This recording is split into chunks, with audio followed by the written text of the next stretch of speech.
آخرت کا خوف ہوگا، تیر کی طرح سیدھے ہو جاؤ گے۔ جواب دہی کا احساس ہوگا، ہر قدم پھونک پھونک کر رکھو گے، دیکھو گے کہ غلط بات تو میری زبان سے نہیں نکل رہی، اس لیے کہ جواب دہی کرنی ہے۔ اللہ کے ہاں اکاؤنٹ فار کر سکوں گا کہ نہیں، جسٹیفائی کر سکوں گا کہ نہیں، مجھے یہ کہنے کا حق تھا کہ نہیں، میرے لیے یہ لقمہ حلال ہے کہ نہیں، میرے لیے یہ بات جائز ہے کہ نہیں۔ اس کے لیے خوف کیا ہے؟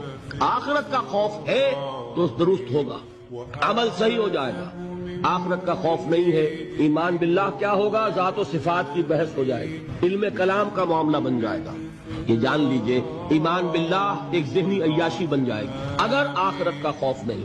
ایمان بالرسالت عشق رسول کی وہ شکل اختیار کرے گا جو آج آپ کے معاشرے میں ہے۔ آپ تماشے کریں گے، جلسے کریں گے، جلوس نکالیں گے، لیکن اتباع رسول نہیں ہوگا۔ کیوں نہیں ہوگا؟ کہ آخرت کا جواب دہی کا احساس نہیں۔ اے پروردگار، ہم تیری ہی عبادت کرتے ہیں اور تجھی سے مدد مانگتے ہیں، ہم کو سیدھے رستے چلا، ان لوگوں کے رستے جن پر تو اپنا فضل و کرم کرتا رہا، نہ ان کے جن پر غصے ہوتا رہا، اور نہ گمراہوں کے۔ آمین۔